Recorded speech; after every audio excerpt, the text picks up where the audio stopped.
शुभोदय बच्चों, good morning children's. तो नमस्ते बच्चों, सभी को ऑनलाइन क्लास में स्वागत करता हूँ। Everyone good morning one and all students. तो बच्चों, एक विषय में आप लोगों से पूछना चाहता हूँ कि हम सब कौन है? कौन है? मानव। Very good. हम सब कौन है? मानव। तो मानव जीवन बिताने के लिए यानी मनुष्य जीवन కొనసాగించాలి तेलुगु में कहा जाता है बेटे। तो मनुष्य अपना जीवन बिताने के लिए किसके ऊपर निर्भर है? क्या? धरती। Very good. धरती के ऊपर निर्भर है। तो हम किसके ऊपर खड़े हैं? जमीन। वेरी गुड, बहुत अच्छा। तो बच्चों, मुझे एक विषय बताओ कि हमें नीचे धरती है, हम धरती पर खड़े हैं। यस, मैं भूमि पर ना दिल चुन रहा हूं। ओके, तो हमारा धरती से ऊपर देखो एक बार सभी। ये मत कहो कि छत दिख रहा है। नहीं, अला చెప్పకండి పైన छत ఉన్నది అదిగా। ఇంకా పైన क्या दिख रहा है? आसमान। वेरी गुड बच्चों, आसमान दिख रहा है। तो मुझे ये बताओ, हम सब क्या पीकर अपना जीवन बिताते हैं? क्या पीकर? किसने कहा? पानी। वेरी गुड, पानी।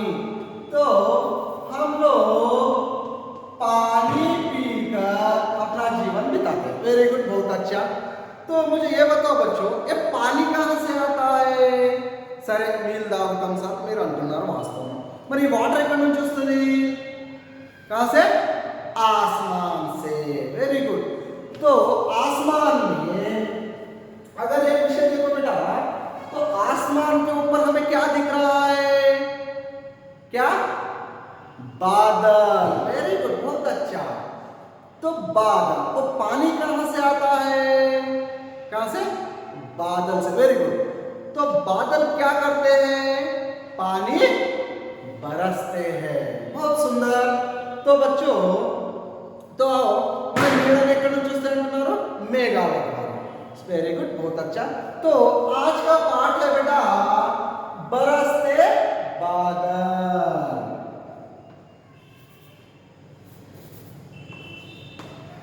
बरसते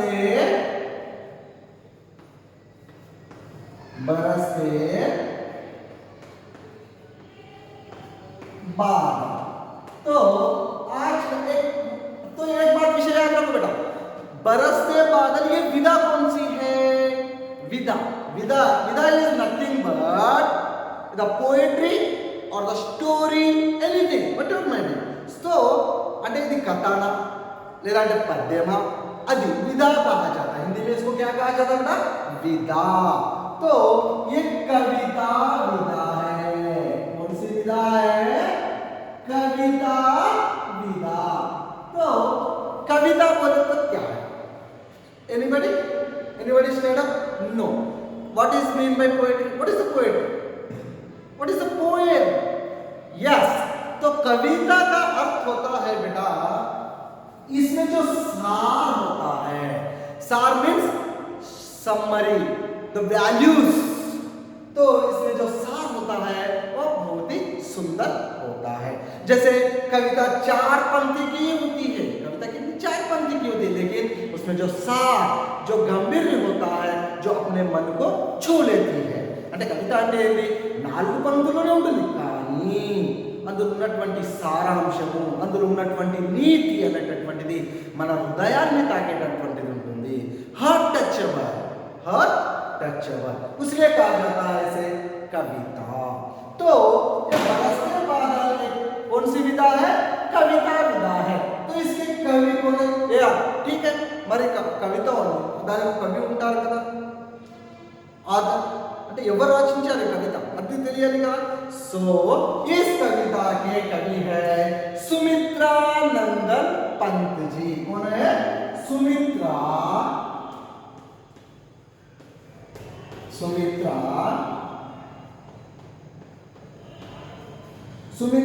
नंदन पंत। कौन है बेटा? सुमित्रानंदन पंत।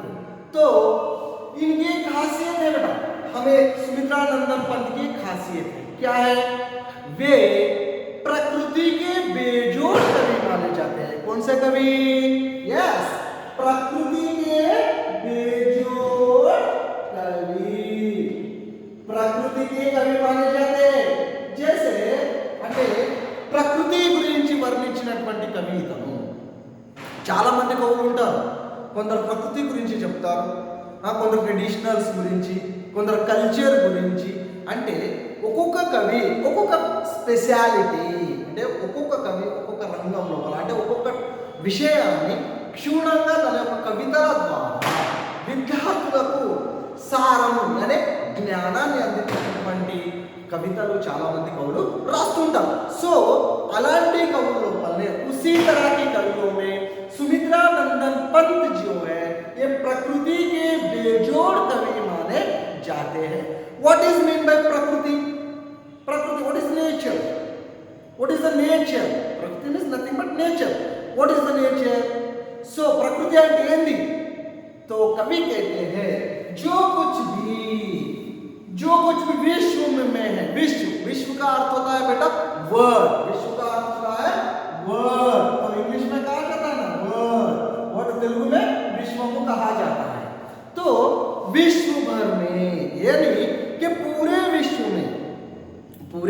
विश्व में तो जो कुछ भी हमें दिखता है, जो आजू बाजू में, जैसे वहां पर देखो क्या दिख रहे हैं? पेड़, बिल्डिंग, दुकान, बस, जो कुछ भी जो हमारे नजरों तक అంటే మన దృష్టి ఎంతవరకు అయితే పోతుందో మన చుట్టుపక్కల, జैसे చెట్లు అని కానివ్వండి, బిల్డింగ్ ఏదైనా కానీ అది అంతా కూడా प्रकृति के वस्तुंदी. तो कवि का कहने का मतलब यह है कि बच्चों जो कुछ भी जो हमारे अगल बगल यानी जो आजू बाजू जो एनवायरमेंटल है वो सब कुछ भी प्रकृति के अंतर्गत आता है, हम उसी को ही प्रकृति कहा जाता है. जैसे पेड़ पौधे, मानव, दुकान, जो कुछ भी हो जो हमें दिखता है वो सब प्रकृति के अंतर्गत आता है. तो गॉट इट? समझ में आता? अर्थ आएगा? यस. तो देखिए बेटा यहाँ उन्मुखी करण में देखिए, क्या गाती हो किसे बुलाती हो, बतला दो कोयल रानी, प्यासी धरती देख मांगती हो क्या मेघों से पानी. तो देखिए कितना सुंदर है. क्या गाती हो किसे बुलाती हो. गाती मीन्स सिंग. सिंग मीन्स అంటే మన కొమ్ములు కాదు, హిందీలో సింగ్ అంటే కొమ్ములు కూడా వస్తాయి, అది కాదు. సింగ్ మీన్స్ ఇంగ్లీష్లో సింగ్ అంటే ఏందమ్మా? పాడడం. Very good. तो क्या गाती हो किसे बुलाती हो. कोयल, कोयल कोयल का अर्थ होता है बेटा पक्षी. कोकिला तेलुगु में क्या कहा जाता है? कोकिला. यस, हम साधारण से सुनते हैं उसकी आवाज कोयल की आवाज है. మనం మామూలుగా వాడుక భాషలో వింటూ ఉంటాము. ఎవరెవరు అంటారు ఎంత కోయిల పాడినట్టు పాట పాడాలి. దట్ ఈస్ నేచురల్ పాట. అంటే సృష్టి లోపల ఒకరి గొంతు ఒక రకంగా ఉండదు. ఏ విధంగా అయితే మన ఫింగర్ ప్రింట్స్ ఉంటాయి చూడు, తమ్ము, అది డిఫరెంట్, ఒక్కరిది ఒక రకంగా ఉండదు ఎప్పుడైనా. అదే విధంగా మన వాయిస్ కూడా ఒక రకంగా ఉండదు. Yes, that is the different matter. But yes, all of you concentrate here. तो कोयल जो होता है बेटा एक पक्षी है. कोयल क्या है? पक्षी. तो कोयल की आवाज बहुत मधुर होती है. मधुर यानी मीठा, తీయగా. मीठा का अर्थ होता है తీయగా. మనం తీయగా అంటాం, చాలా తీయగా పాట పాడుతున్నాం మనం. అదే విధంగా మనం టీవీలో వస్తుంటుంది చూడు, పాడుతా తీయగా. ఎస్, ఒక ప్రోగ్రామ్ వస్తుంది, అది చూస్తారా? ఎస్, తీయగా అంటే మంచిగా అని అర్థం అందులో. సో कोयल, तो देखिए क्या गाती हो किसे बुलाती हो, बतला दो कोयल रानी, प्यासी धरती एक मांगती, बरसा दो मेघों से पानी. मेघ, मेघ अंडे नंबर मेघालू. मेघ का अर्थ होता है मेघा. तो मेघ का अर्थ होता है बेटा कि मेघ का अर्थ होता है कि मेघालू का क्लाउड्स, हम कहते हैं ना क्लाउड्स, इंग्लिश में कहा जाता है. तो कोयल कहती है, तो हम कहते हैं कोयल से, कोयल क्या गाती हो, किसे बुलाती हो। कोयल जो पक्षी होती है अपनी मधुर आवाज से वो गाना गाती है, और जब उस कोयल की आवाज को जब हम सुनते हैं तो बहुत आराम यानी बहुत सुख यानी बहुत अच्छा महसूस हम कर लेते हैं। क्या गाती हो, किसे बुलाती हो, तो हम कहते हैं ए कोयल, क्यों पेड़ पर बैठता है कोयल, हम कहते हैं कोयल रानी कितनी मधुर आवाज में तुम गाना गा रही हो, और तुम किसे बुला रही हो। तो कभी कहते हैं ए कोयल, ए कोकिला ये पाटा पाती అంటే తెలుగు में कहा जाता है। तो कोयल क्या गाती हो, किसे बुलाती हो, बदला दो कोयल रानी। बदला दो का अर्थ होता है चपटा, बदलना बोलना है ना चपटा। तो कोयल से हम पूछ सकते हैं ए कोयल रानी तू कितनी मधुर आवाज में गाती हो और तुम किसे बुला रही हो। तो हमारे मन में एक प्रश्न आता है, हमारे दिमाग में एक प्रश्न आता है, అంటే మనకు ఒక ప్రశ్న వస్తుంది ఏమని, ఆహా కోయిల ఎంత అందంగా పాడుతుంది, ఎంత తీయగా పాడుతుంది, మరి అది తను ఎవరిని పిలుస్తుంది, దట్ ఇస్ ద క్వశ్చన్।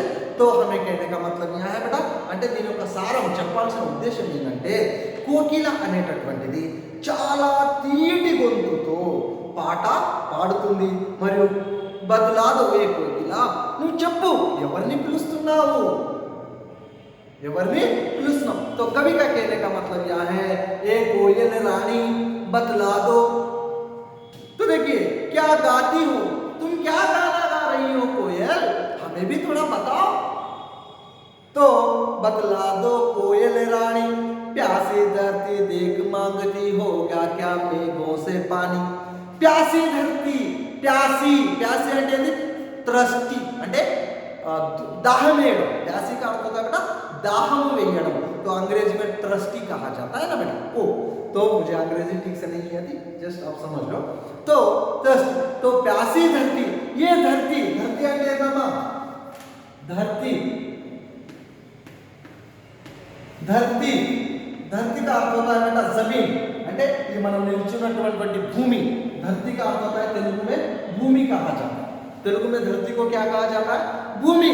तो हम धरती से उस कोयल रानी से प्रश्न करते हैं ये प्यासी धरती అంటే ఈ భూమి ఈ నేల అనేటటువంటిది దాహముతోటి ఉంది కోకిల, నీ యొక్క మధురమైనటువంటి పాట అంటే నీ యొక్క మధురమైనటువంటి స్వరము నుండి మా మేఘాల నుండి ఈ నేలపైకి వర్షాన్ని కురిపించు కోకిల అని ఇక్కడ కవి చెప్పడం जरूरतुंदी। तो कभी कहते हैं ए कोयल प्यासी धरती, ये धरती जो है आज पानी मांग रही है, कब बरसेगा उस मेघों से पानी। कब, कब मीन्स व्यान, कब అంటే ఎప్పుడు కోకిల నువ్వు చెప్పు, భూమి అనేటటువంటిది నీటి దాహము కోసం ఎదురు చూస్తుంది కోకిల, నీ మధురమైనటువంటి పాఠాలతోటి ఆ మేఘాన్ని మాట్లాడి ఆ భూమిపైకి నీటిని కురిపించవా తల్లి అని కవి ఆ యొక్క కోకిలను వేడుకుంటున్నాడు। तो कवि कहते हैं कि ये बतला दो कोयल रानी कब आएगा उस मेघों से इस धरती पे पानी। प्यासी धरती, प्यासी यानी दाहमतोटी उंदी भूमि। तो कवि इस कविता में कह रहे हैं। तो देखिए प्रश्न है आप लोगों से, मीठे गीत कौन गाती है। तो बताओ बेटा मीठे गीत कौन गा रहे हैं यहाँ पर, और कोयल, वेरी गुड, कोयल मीठी गीत गा रहा है। कोयल किससे पानी मांगती है, कोयल किससे पानी मांगती है, किसे, मेघों से, वेरी गुड, क्लाउड्स, क्लाउड्स कहा जाता है अंग्रेजी में। तो मेघाల నుండి కోకిల నీటిని అడుగుతుంది। बादल प्रकृति की शोभा बढ़ाते हैं कैसे। बादल, बादल यानी क्लाउड्स, तो मेघा तो అంటే ఏంది శోభ, శోభ అంటే ఏందమ్మా అందం सौंदर्य, शोभा का अर्थ होता है अंदम, शोभा का अर्थ होता है बेटा खूबसूरत, शोभा का अर्थ होता है कि అందము అంటే ఏంది మేఘాలు ప్రకృతి యొక్క అందాన్ని ఏంటి రైట్, మేఘాలు ప్రకృతి యొక్క అందాన్ని ఎలా పెంపొందిస్తాయి, ఎలా పెంపొందిస్తాయి। तो कहने का क्वेश्चन क्या है, मेघ धरती की सौंदर्यता कैसे ये प्रश्न है। तो देखिए बेटा, तो सीधा सीधा क्वेश्चन है, जब आसमान में जब श्रावण मास आता है, श्रावण मास हम తెలుసు కదా बेटा, यस మనకు వర్షాకాలం లోపల శ్రావణ మాసం వస్తుంది, అలాంటి సమయం లోపల तो जब आसमान में चारों तरफ जब काले काले దౌలే అంటే నీలి నీలి మేఘాలు ఆకాశాన్ని కమ్ముకున్నప్పుడు అక్కడ ఆ ప్రకృతిలో వచ్చేటటువంటి అందం అనేటటువంటిది అది మనము శబ్దాలతోటి వర్ణించేటటువంటిది కాదు. ఎందుకంటే దాన్ని మనము చూసి ఎప్పుడైతే మనం సెల్ఫ్ సాటిస్ఫాక్షన్ గా ఆనందిస్తామో అప్పుడు మనకు దాని గురించి అర్థమైంది. ఒకరికి చెప్తే అర్థం కాదు. చూడు ఆకాశంలో మేఘాలన్నీ కమ్ముకున్నాయి, ప్రకృతి ఎంత అందంగా ఉందంటే ఇతనేం చెప్తున్నాడు అనుకుంటారు, మామూలు విషయం. కానీ ఎప్పుడైతే దాని యొక్క అందాన్ని మన హృదయంతోటి చూస్తామో ఆ ఆనందమే వేరు అని ఇక్కడ కవి మనకు చెప్పడం జరుగుతుంది. तो कवि का कहने का मतलब है कि प्रकृति की शोभा, जैसे बादल जब काले बादल पूरे आसमान में, आसमान है ना, आसमान అంటే ఏంటమ్మా आकाश है, वेरी गुड. तो उसको और एक नाम भी होता है आकाश, अंबर भी कहा जाता है आसमान को, अंबर आसमान. और एक भी है, क्या है, पर्यायवाची शब्द में आता है. నానార్థం లోపల క్వశ్చన్ రావచ్చు మీకు, ఎట్లా ఆస్మాన్ యొక్క పర్యాయవాచి పదాలు అంటే నానార్థం ఇంకా రెండు ఏమమ్మా చెప్పు. यस, यदि आसमान है अंबर, गगन, अंबर भी कहा जाता है और उसको गगन भी कहा जाता है. तो देखिए बेटा, तो यहाँ पर सीधा सीधा प्रश्न है, जब बादल जब आसमान में चारों ओर छा जाते हैं तब प्रकृति में जो सौंदर्य यानी जो ब्यूटीनेस आता है वो हम अपने शब्दों से वर्णन नहीं कर सकते. इतना सुंदर लगता है, चारों तरफ काले काले बादल छा जाती है और जो मिट्टी में जो कोमल जो श्वास आता है हम उसका अनुभव अपने हृदय से ही कर सकते हैं, कहकर कवि यहाँ पर कहते हैं बेटा. तो देखिए, तो उद्देश्य में देखिए बेटा, प्रकृति के प्रति काव्य रचनाओं को प्रोत्साहन के साथ साथ सौंदर्य बोध पाना और मनोरंजन करना है. तो इसका उद्देश्य क्या है? ये बरसते बादल कविता है, इस कविता का उद्देश्य क्या है बेटा? What is the aim? उद्देश्य का what is the aim of this poem? That is the question. But I am going to say frankly that what is this? This is nothing but just the nature. Just nature, जैसे प्रकृति. काव्य रचना, काव्य यानी कि बच्चों को इस बरसते बादल से सीखने का यहाँ पर अर्थ है बेटा कि हमें प्रकृति में जो कुछ भी मिलता है हम उसका आनंद लेना चाहिए, हम उसकी रक्षा करनी चाहिए और मनोरंजन कराना. मनोरंजन मीन्स मनोरंजन, मन అంటే ఏంటమ్మా మనసు, రంజన్ అంటే ఆనందించబడాలి. तो मनोरंजन is nothing but the entertainment. मनोरंजन का अर्थ होता है एंटरटेनमेंट. तो कवि का उद्देश्य यह है, जो कोई छात्र यानी स्टूडेंट्स, जो कोई बच्चे इस कविता को पढ़ते हैं तो उस कविता का उद्देश्य यह है कि बच्चे उस कविता से मनोरंजन यानी एंटरटेनमेंट लेना चाहिए. जैसे हम आए, अध्यापक यानी टीचर ने पाठ पढ़ा दिया और बच्चे सुने, बैग में किताबें डाले और चले, ये नहीं है. जो कुछ भी हम पढ़ते हैं उसका हमें पूरा आनंद लेना चाहिए और मनोरंजन यानी अपने मन को आनंदित होना चाहिए जो कुछ भी हम पढ़ते हैं. तो कवि का उद्देश्य यह है कहने का, जो कुछ बरसते बादल जो कविता जब हम पढ़ते हैं उस कविता से हमें मनोरंजन लेना चाहिए, यह कवि का उद्देश्य है. तो विधा विशेष देखिए, बरसते बादल कविता पाठ है, कविता भावनाओं को उदार बनाने के साथ साथ सौंदर्य बोध को भी सजाती है. प्रकृति कविता नाद ध्वनि के साथ योग्य भोग्य है. तो देखिए, कवि कहते हैं भावनाएं मीन्स हमारे इमोशंस, हमारे जो मन में जो इमोशंस होते हैं उसको भावनाएं कहते हैं. मनुष्य हर कोई कभी अपने इमोशंस के साथ, अपने मन में जो इमोशंस होते हैं उसके साथ ही कविता लिखता है. हम भी कवि बन सकते नहीं है, इम्पॉसिबल है. हम कोई भी 4 पन्नों पे लिख दे, हम कविता नहीं लिख सकते. लेकिन एक कविता लिखने के लिए उस व्यक्ति को ऐसे गुण होने चाहिए थैंक यू बच्चों, आज के लिए समाप्त करता हूँ, धन्यवाद।